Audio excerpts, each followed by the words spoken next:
Hola a todos, mucho gusto. Mi nombre es Jamer Ortiz Martínez, soy residente segundo año de Medicina Interna en la Universidad Industrial de Santander, Bucaramanga.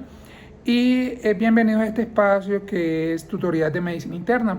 Si nos quieren apoyar, por favor, den un like y suscríbanse a nuestra página. Y por favor, no olviden dejar en sus comentarios las recomendaciones, qué piensan, cuáles son los temas que quieren que sigamos hablando. Y sin lugar a dudas, los tomaremos en cuenta. Bueno, no siendo más, comencemos. Hola, buenas a todos. Mucho gusto, yo soy Jaime Ortiz Martínez, soy médico de la Universidad de Sucre y actualmente soy residente de segundo año de Medicina Interna en la Universidad Industrial de Santander. Además de eso, soy un médico experto en VIH. Aquí están mis redes sociales, Instagram y Twitter. Y en el día de hoy, pues vamos a hablar sobre retos en el inicio de terapia antirretroviral en pacientes adultos. Entonces, hablando un poquito de la agenda que vamos a tener hoy, vamos a tocar 5 puntos. El primero es testeo para VIH, cuándo iniciar, qué iniciar, cómo iniciar y por último las reflexiones finales. Entonces, tenemos que para empezar el testeo para el VIH, hay algo que es de conocimiento público y que creo que todos los estudiantes de medicina y trabajadores de la salud debemos saber, y son las metas 90-90-90 de ONU-SIDA, que son las metas para el 2020 para el diagnóstico o tratamiento del VIH. Eso significa que el 90% de los pacientes tengan diagnóstico, que de ese 90% el 90% esté en tratamiento, que de ese 90% el 90% está virológicamente suprimido y además que el 90% de esos pacientes tenga una buena calidad de vida, y es el cuarto 90 que salió en el año 2016. Estas metas son para el año 2020 y cómo estamos en América Latina. Entonces vemos que del primer 90 estamos en el 77%, del segundo en el 78% y del tercero en el 88%, y estos son datos de ONUCIDA del 2020. En Colombia, al contrario, pues estamos en el primer 90 en el 85%, el segundo en el 60% y el 43% solamente ha logrado supresión de su carga viral. Es decir, que estamos muy lejos de esa meta de ONUCIDA en el año 2020, por lo que en el año 2020, el año pasado, cambiaron las metas y ya son unas metas urgentes que ya no son para el 2020, sino para el 2030, de 95, 95, 95, y que las nuevas infecciones entre adultos pasen de 500.000 a 200.000 y que la discriminación en estos pacientes sea cero, claramente. Entonces vemos que para hablar un poco del tratamiento y traigo a colación el tema de las metas, nosotros debemos hacer pedir las pruebas de VIH. Y una de las preguntas más frecuentes es a quién, cada cuánto y en qué momento tomar una prueba de VIH. Entonces estas son recomendaciones de los CDC de Atlanta, donde nos dicen que las personas que tengan entre 3 y 64 años deben al menos tener una prueba de VIH al menos en su vida. Y las personas que tienen vida sexual activa anualmente deben tener una prueba para VIH. Las mujeres embarazadas, eso pues lo hacemos muy bien acá, deben tener al inicio de su control prenatal y si son de alto riesgo durante su tercer trimestre. Y hay unas poblaciones de alto riesgo que incluyen los hombres que tienen sexo con hombres, los hombres bisexuales, las personas transgénero y los trabajadores sexuales, que deben tener unas pruebas acorde a sus comportamientos sexuales de riesgo. Entonces se le puede ofrecer una prueba cada 3 o cada 6 meses. Pues un poquito más corto ese periodo que anualmente, como está recomendado en la población general que tiene vida sexual activa. Entonces, este es un estudio publicado ahorita en el CROI, que es la conferencia más importante de VIH en el mundo, en el 2021, donde nos hablan de que de un 97% de porcentaje de testeo de VIH en el departamento de emergencias es el nuevo gold estándar. Entonces miren esto tan interesante, es un estudio realizado en Croydon, Londres, que es una población donde tiene muy alta prevalencia de VIH, más de 5 casos por cada 1000 pacientes, con una tasa de diagnóstico tardío de hasta el 46%. Entonces, ¿qué hicieron los investigadores en este estudio? Evaluaron 24.621 de los 25.336 pacientes que fueron elegibles en un periodo de 6 meses para testearlos el 97% contra VIH. Entonces, de esos 24.621, encontraron que 244 tuvieron resultados no negativos. Entonces, encontraron que la prevalencia haciendo un testeo del 97% muy juicioso, encontraron que la prevalencia fue de 7.72 por cada 1000 en comparación con una prevalencia local en la población general de 5.84 por cada 1000 con una P significativamente estadística. Es decir, que tomando pruebas de VIH al 97% de las personas que consultaban urgencias, aumentaba el diagnóstico, pues obviamente más temprano de esta infección. Entonces el mensaje es que definitivamente nosotros debemos tomar y pedir las pruebas de VIH en los pacientes, sobre todo en el servicio de urgencias, y que ese 97% lo tenemos que tener muy claro porque así pues vamos a evitar diagnósticos tardíos. Entonces, la segunda parte es cuándo iniciar tratamiento en los pacientes con VIH. Entonces, vemos que hay un dogma para el inicio de tratamiento antirretroviral que es iniciar TAR sin importar el conteo de CD4. Hay una evidencia fuerte que soporta el inicio de terapia antirretroviral temprano y aquí les voy a traer a colación 3 estudios, que es el STAR Trial, que encontró un 57% de reducción de eventos adversos y muerte en comparación con los pacientes que iniciaban terapia antirretroviral de forma tardía versus los que hacían de forma temprana. Eso incluye tuberculosis, sarcoma de Kaposi y linfoma, con un hazard ratio de 0.43 con una P significativamente estadística. Además de eso, el temprano trial encontró una reducción del 44% de muerte y de enfermedad severa asociada al VIH-Sida cuando se iniciaba terapia antirretroviral temprana. Y por último, el HPTN052 trial encontró también una disminución del 96% en la transmisión en los pacientes que iniciaban terapia antirretroviral de forma temprana.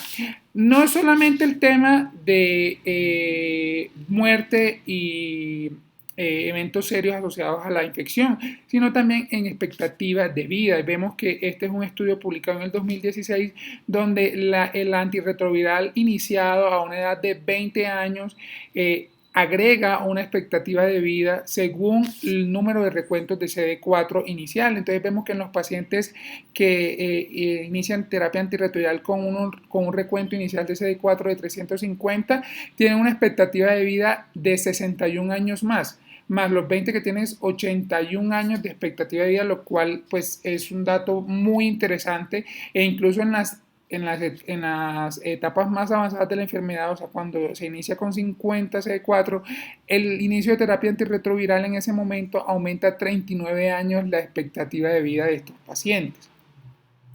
Además de eso, el Partner Study encontró en el 2016 que la transmisión del VIH es cero en los pacientes que están inmunovirológicamente suprimidos y que tienen parejas serodiscordantes. Entonces, este estudio fueron 1000 parejas serodiscordantes, uno positivo para VIH, otro negativo para VIH, y encontraron que en 58.000 relaciones sexuales sin condón hubo cero transmisión de VIH. Y este es el estudio que nos demuestra el dogma que es indetectable igual a intransmisible. Es decir, si el paciente está indetectable, el riesgo de transmisión es cero. Basados pues en este estudio que también tuvo una validación posteriormente, el Partner Study 2, en pacientes, en hombres que tienen sexo con hombres. Entonces, esto es lo que se traduce es en esto que voy a leer aquí de la Organización Mundial de la Salud en el 2016, que nos dice que se deben tratar a todos los pacientes independientemente de su recuento de CD4. Hay que tratarlos a todos. Y es la política de tratarlos a todos, y este es un mapa internacional de cómo está distribuida las políticas públicas de inicio de tratamiento antirretroviral. Entonces vemos que en Colombia hasta el 2014 teníamos que el tratamiento se debe iniciar solamente cuando tiene menos de 500 CD4, pero vemos que la mayoría de países industrializados y desarrollados ya tienen la política de tratar a todos los pacientes seropositivos que tienen un recuento de CD4 independiente a este número. Entonces hubo una actualización en el 2021 de la Guía de Práctica Clínica en Colombia, que nos dice que se recomienda iniciar el tratamiento antirretroviral en pacientes adolescentes y adultos mayores de 18 años que reciben el diagnóstico de infección por VIH lo más pronto posible, es decir, dentro de las 4 semanas del diagnóstico. Es decir, que actualmente en Colombia tenemos la política de que si hay un paciente que se le diagnostica infección por VIH, debe iniciar tratamiento independientemente del recuento de CD4 por los estudios que ya había comentado. Hay otra siempre hay un tipo de miedo para iniciar tratamiento antirretroviral en los pacientes en el servicio de urgencias cuando llegan con infecciones oportunistas, y esto es por el riesgo del síndrome de reconstitución inmune. Y vamos a revisar algunos de los estudios que nos hablan sobre cuándo iniciar tratamiento antirretroviral en los pacientes que tienen infecciones oportunistas. Entonces, este es el estudio publicado en el 2014 que nos habla sobre el tiempo de iniciar terapia antirretroviral luego de un diagnóstico de meningitis criptococo. Entonces, vemos acá en esta Kaplan-Meier que el inicio temprano de terapia antirretroviral se asocia a una disminución de la probabilidad de supervivencia en comparación a un inicio de terapia antirretroviral diferido, con una P significativamente estadística, lo que nos dice que en meningitis criptocócica nos debe esperar unos 5 semanas luego del diagnóstico y el tratamiento para iniciar tratamiento antirretroviral. Y esto realmente aplica sobre todo en los pacientes que tienen pocas células en el estudio del líquido cefalorraquídeo. Entonces, tenemos que en meningitis por criptococo se hace el diagnóstico y el tratamiento y se debe iniciar tratamiento a las 5 semanas, y esta es la única excepción dentro de las infecciones oportunistas. Entonces veamos las otras más frecuentes, que son la toxoplasmosis cerebral y la neumonía por Pneumocystis jirovecii, y esto está publicado en el 2019 en el estudio IDEAL, y nos muestran los investigadores los resultados que no hay diferencia en los eventos adversos asociados al inicio de terapia antirretroviral, la incidencia de iris, no hay diferencia en los días de hospitalización. Entonces esto nos lleva a que este estudio soporta en los pacientes que se presenten con toxoplasmosis y neumonía por Pneumocystis jirovecii el inicio de tratamiento antirretroviral inmediato, y que no hay mayor incidencia de progresión de la enfermedad o de síndrome de reconstitución inmune, o también de falla virológica o falla inmunológica. Lo otro, pues, es el estudio Camellia en el año 2011, que nos habla sobre el inicio de tratamiento antirretroviral en los pacientes con tuberculosis, y esto es una Kaplan-Meier que nos habla que la probabilidad de supervivencia es mucho más alta en los pacientes que se le inicia terapia antirretroviral temprana, con una P significativamente por el long run test, y nos concluye este estudio que el inicio de tratamiento antirretroviral 2 semanas luego del diagnóstico de tuberculosis y el inicio del tratamiento antirretroviral mejora la supervivencia en los pacientes con VIH, y sobre todo aquellos que tienen recuento de CD4 por debajo de 200. Entonces, para concluir este tema, es que la TAR debe iniciarse dentro de las 2 primeras semanas para la mayoría de infecciones oportunistas, y la única excepción es la meningoencefalitis por criptococo, que habíamos dicho que tenemos que esperar 5 semanas para iniciar tratamiento. Entonces, el inicio temprano debe ser individualizado en los casos de meningitis por tuberculosis y meningitis por coccidioides, que es uno de las controversias actuales, que algunos dicen que esperar 2 semanas de las 5 semanas, pero el inicio temprano de la TAR es eficaz para reducir la mortalidad entre los pacientes que presentan infecciones oportunistas. Entonces, 2 semanas para la mayoría de infecciones oportunistas y 5 semanas para la meningitis por criptococo.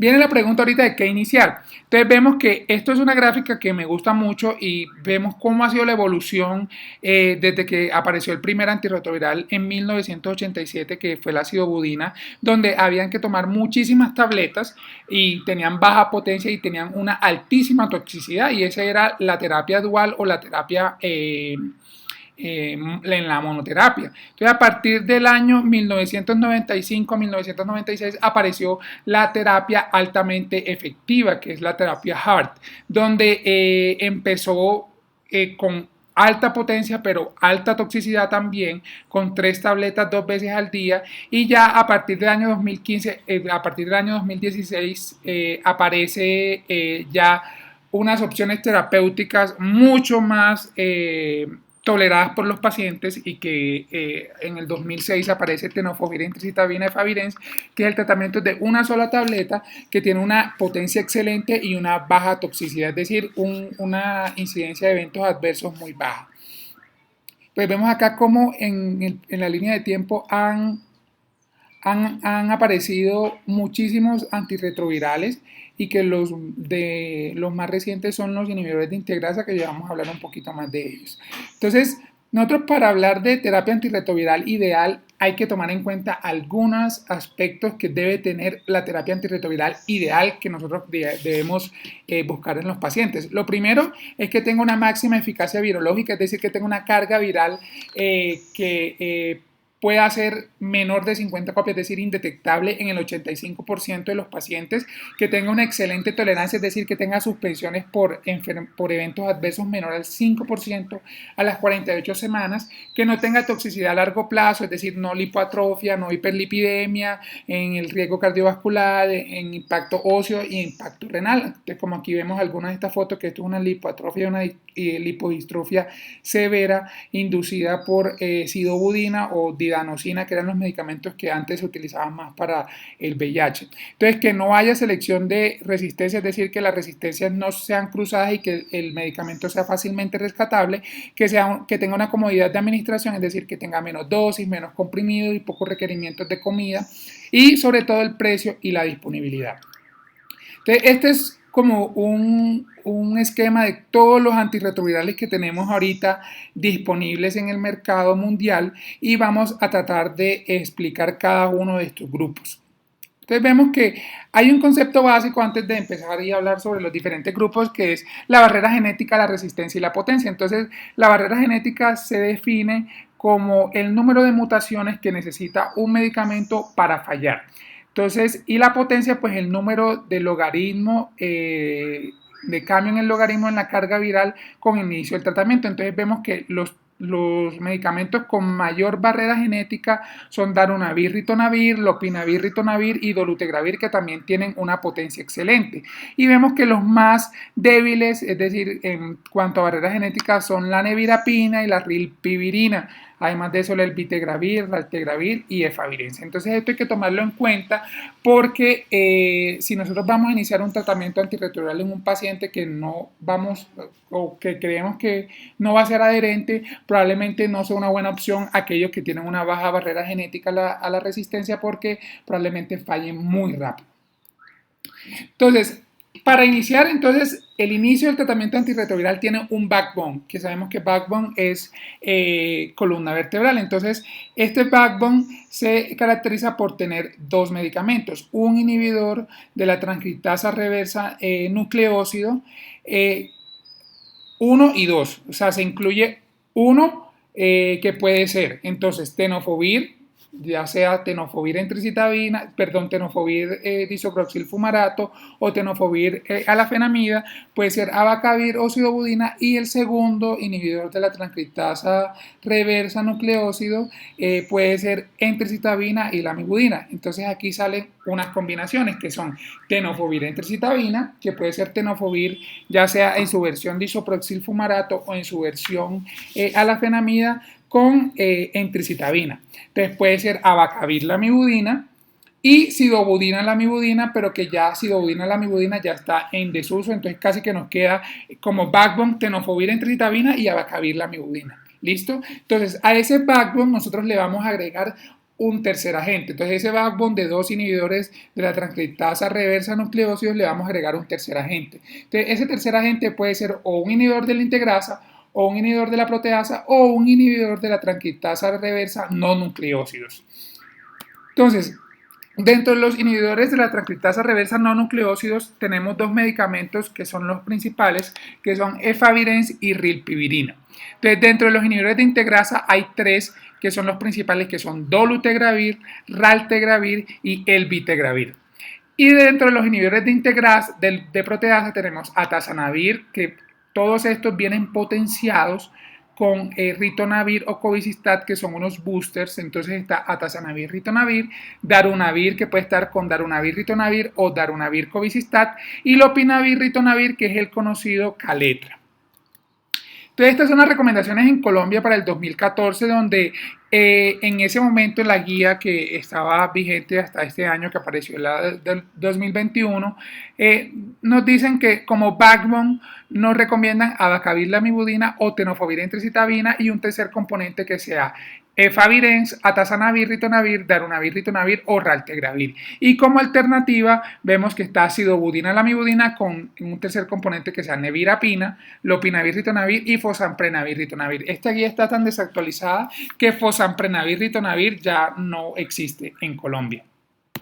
Entonces vemos qué es lo que tenemos disponible actualmente. Entonces vamos a hablar de cada uno de esos grupos. Entonces, en los inhibidores de la transcriptasa reversa no nucleósidos, entonces el principal de ellos es el efavirenz. Entonces el efavirenz viene en dos presentaciones principales. Viene en tableta de 600 miligramos, donde lo podemos juntar ya sea con tenofovir, entricitabina o con abacavir, lamivudina.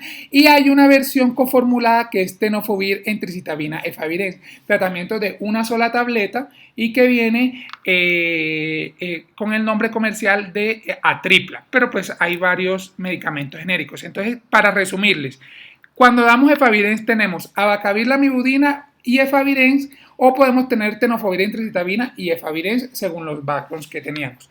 Con efavirenz hay que tomar en cuenta que es un medicamento que tiene una baja barrera genética y además de eso tiene muchos efectos neuropsiquiátricos y está contraindicado en los pacientes que tienen trastornos neuropsiquiátricos, que tengan depresión, intento suicida o que trabajen de noche, porque hay muchas alteraciones neuropsiquiátricas. Incluso ha habido reportados suicidios por efavirenz. Entonces uno debe siempre tratar de descartar mediante psiquiatría y psicología esos pacientes que no sean candidatos a esta terapia con efavirenz. Otro de los inhibidores de la transcriptasa reversa no nucleósido es la nevirapina, que viene en tabletas de 200 miligramos y esta tableta se da una tableta cada 12 horas, y hay que tomar en cuenta que no se puede iniciar en los pacientes hombres que tengan recuentos de CD4 por encima de 400 o mujeres que tengan recuentos de CD4 por encima de 250, porque hay un alto riesgo que haya una hepatitis tóxica por nevirapina. Entonces esta nevirapina solo se utiliza en los pacientes que tienen recuentos de CD4 bajos y pues vemos que ya realmente está en desuso porque hay mejores opciones terapéuticas. El tercer inhibidor de la transcriptasa reversa no nucleósida es rilpivirina, y este rilpivirina solamente viene en combinación, que viene con tenofovir, disoproxilfumarato, entricitabina y rilpivirina, y este medicamento se llama Complera. Y también viene una versión con TAF, que es tenofovir alafenamida, que viene tenofovir alafenamida, entricitabina y rilpivirina, que se llama Odefsey. Entonces, las diferencias que hay entre el tenofovir disoproxilfumarato y el tenofovir alafenamida es que el tenofovir alafenamida es una versión modificada que no tiene impacto sobre el riñón y sobre el hueso, y pues es, como por así decirlo, el tenofovir de segunda generación. Entonces la rilpivirina viene en estos medicamentos que son de una sola tableta, que se llaman Complera y Odefsey, y hay que tomar en cuenta que no se pueden iniciar estos medicamentos cuando hay una carga viral mayor a 100.000 copias y uno CD4 por debajo de 200 células. Aquí vemos Complera y Odefsey. Complera es tenofovir, entricitabina, rilpivirina, y Odefsey es tenofovir alafenamida, entricitabina y rilpivirina.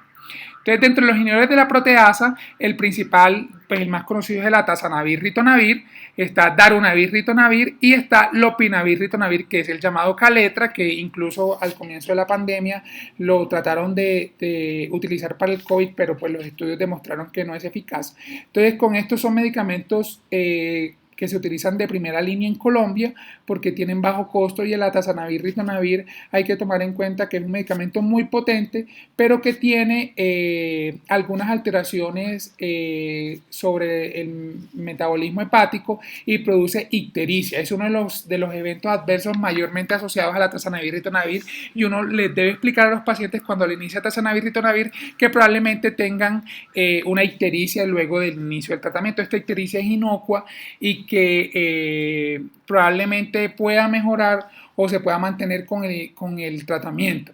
El darunavir, ritonavir, a diferencia del atazanavir, no produce ictericia y pues es el preferido, sobre todo en esas personas que no quieren tener un efecto estético con el inicio del tratamiento antirretroviral. Entonces, dentro de los inhibidores de integrasa está el dolutegravir, el raltegravir y el elbitregravir. Entonces, dolutegravir viene solito y es una tableta de 50 miligramos o viene en combinación en un medicamento de una sola tableta que es abacavir, lamivudina y dolutegravir y ese se llama Triumeq. El raltegravir viene una tableta de 400 miligramos cada 12 horas y no viene disponible en tratamientos de una sola tableta. Y el elbitregravir entonces está en su versión con tenofovir disoproxil-fumarato, que viene tenofovir disoproxil-fumarato, entricitabina, elbitregravir y el booster asociado al covicistat, y este se llama Strivil o Estrivil. Y la versión con TAF, es decir, tenofovir, alafenamida, entricitabina, elbitregravir y covicistat, se llama Genvoya. Entonces el elbitregravir no viene solito, sino que siempre viene en un tratamiento combinado de una sola tableta. Entonces, para resumir, para tratar de comparar estos tres grupos, los inhibidores de la integrasa entonces tienen una excelente tolerabilidad y es los que mejor tienen tolerabilidad. Los inhibidores de la proteasa dentro del darunavir es el que mejor tiene tolerancia. El atazanavir, ritonavir tiene buena tolerancia. Lo malo es que produce mucha ictericia y puede producir alteraciones gastrointestinales como diarrea. Y el lopinavir, ritonavir, el caletra es el que peor tiene tolerancia de todos porque produce mucha diarrea y muchos síntomas gastrointestinales que incluso pueden llevar a pérdida de peso al paciente, y por eso es que ya no se utiliza como primera línea dentro de los inhibidores de la proteasa. Los inhibidores de la transcriptasa reversa no nucleósidos, el efavirenz tiene una tolerabilidad regular y pues está asociado a los síntomas neuropsiquiátricos que produce, pero la rilpivirina es muy bien tolerada porque tiene muy pocos eventos adversos. Entonces, dentro de la barrera genética, la resistencia de los inhibidores de la integrasa, el dolutegravir tiene una alta barrera genética, pero el raltegravir y el elbitregravir tienen una baja barrera genética. Los inhibidores de la proteasa se caracterizan por tener una alta barrera genética, la resistencia, y sobre todo porque están acompañados por el ritonavir pues asociado a un booster, y los inhibidores de la transcriptasa reversa no nucleósidos, efavirenz, nevirapina, rilpivirina, todos tienen baja barrera genética. Entonces, en régimen de una sola tableta vemos que dolutegravir y elbitregravir, covicistat sí están disponibles en régimen de una sola tableta. Raltegravir no está disponible. Los inhibidores de la proteasa no están disponibles en régimen de una sola tableta, y los inhibidores de la transcriptasa reversa no nucleósidos están en tratamientos de una sola tableta.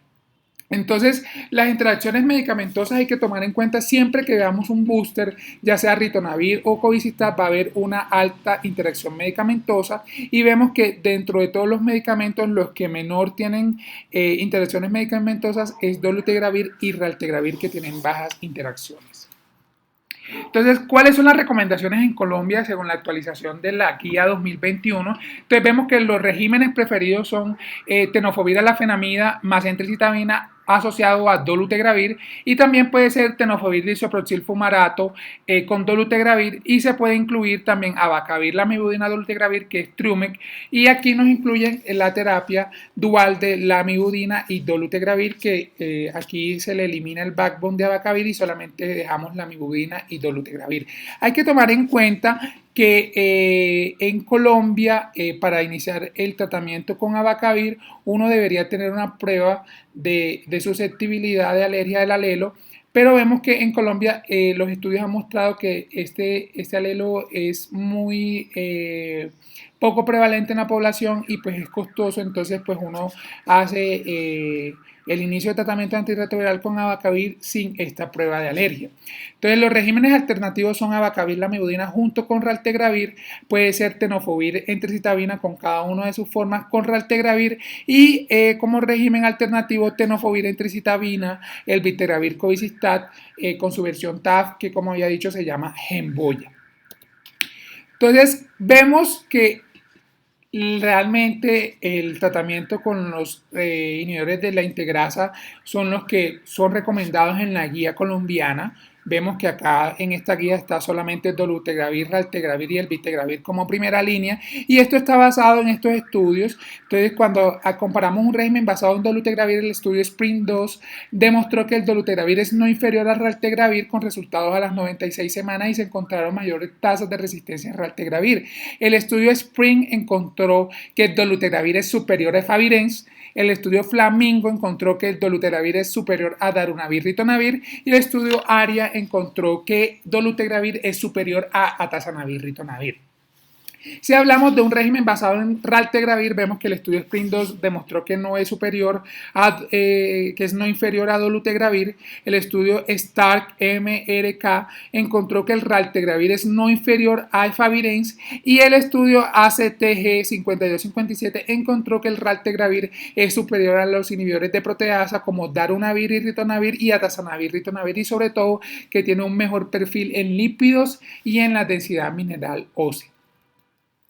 Entonces vemos que en los tratamientos de tableta único que tenemos disponibles actualmente en Colombia, vamos a hablar de los de primera generación, por así decirlo. Entonces el primero fue Atripla, que es tenofovir entricitabina, efavirenz y que fue aprobado por la FDA en el 2006.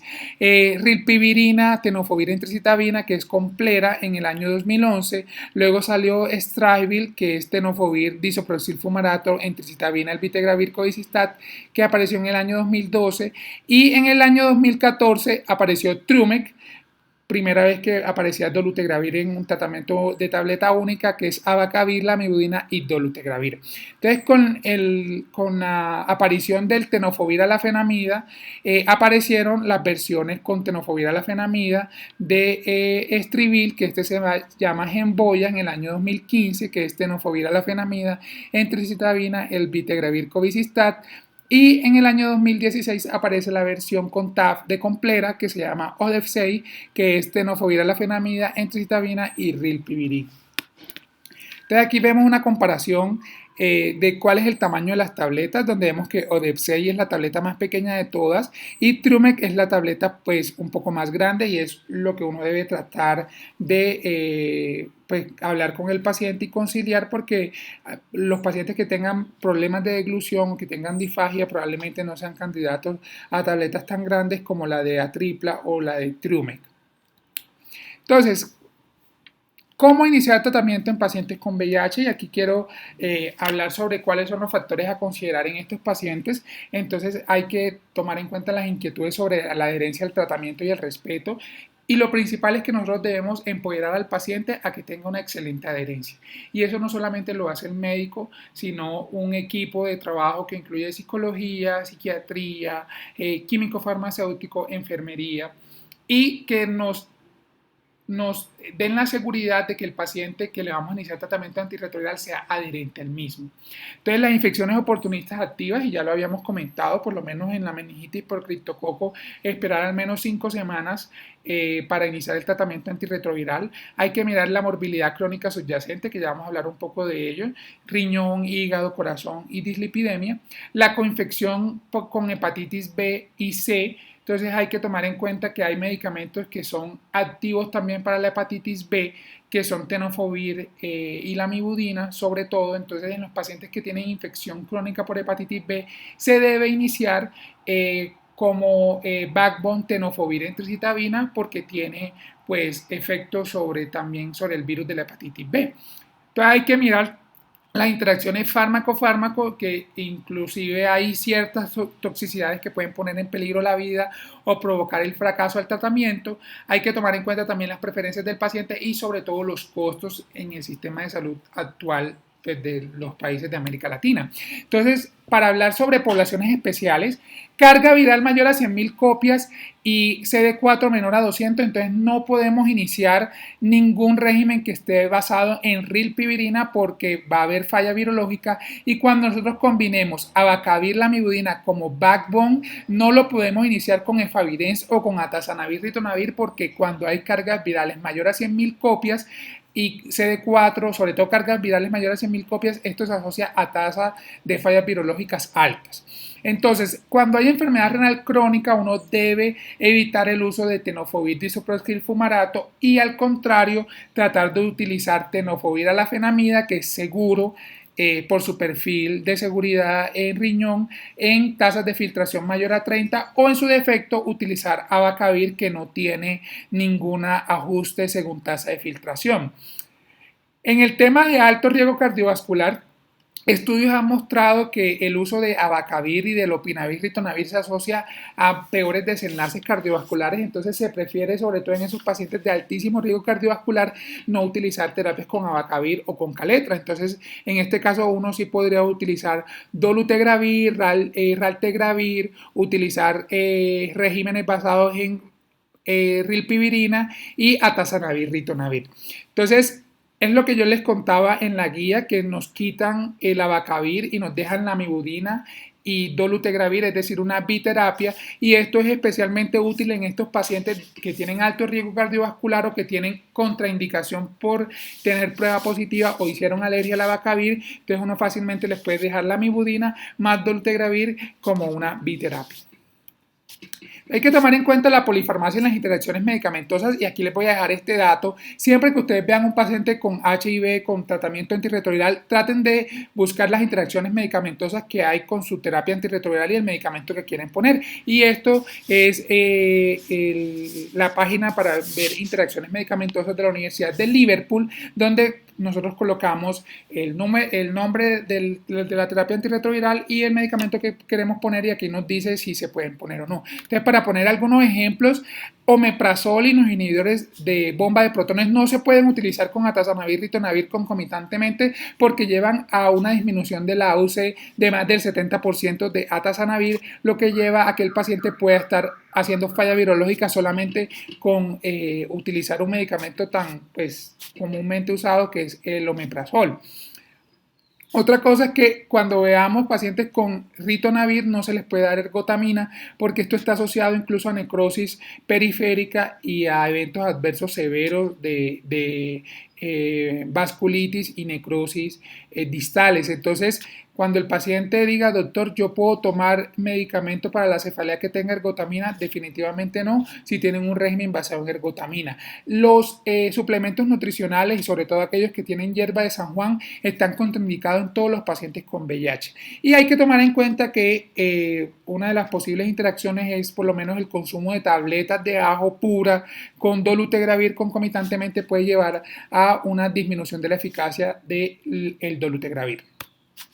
Entonces hay un efecto con las comidas, entonces se prefiere que con las comidas se administren los medicamentos para mejorar la absorción. Estos son rilpivirina, el vitegravir, darunavir o atazanavir, ritonavir, que se debe administrar con las comidas. El único que se recomienda que se administre con estómago vacío, y eso es para reducir los eventos adversos, es el efavirenz. Y hay otros que son los inhibidores de la integrasa como dolutegravir y raltegravir que no tienen restricción con las comidas. Es decir, nosotros le podemos dar el medicamento al paciente ya sea en la mañana, en la tarde, en la noche, y que no debe ser con estómago vacío o lleno.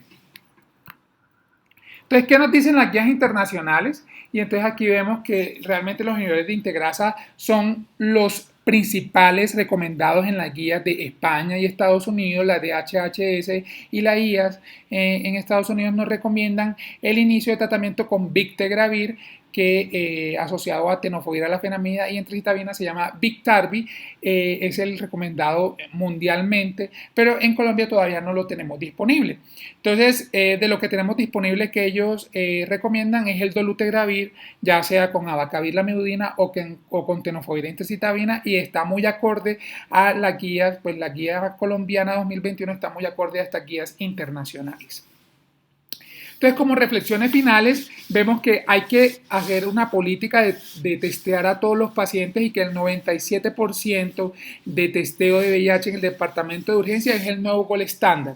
Y eso es para nosotros tratar de cumplir esa meta 95, 95, 95 en el año 2030 para llevar pues a mayor expectativa de vida, menor diagnóstico tardío en estos pacientes e inicio de tratamiento rápido.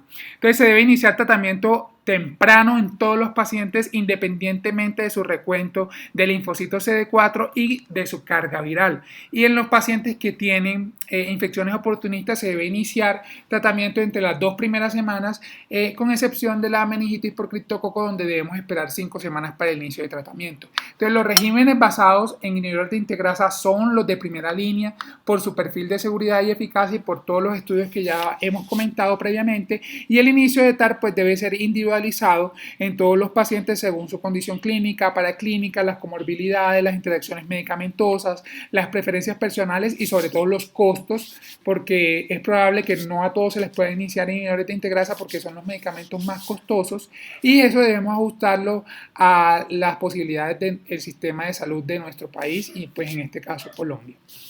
Muchísimas gracias, espero que les haya gustado y entonces espero que sigan conectados a tutoriales de medicina interna para las siguientes charlas que daremos. Muchas gracias.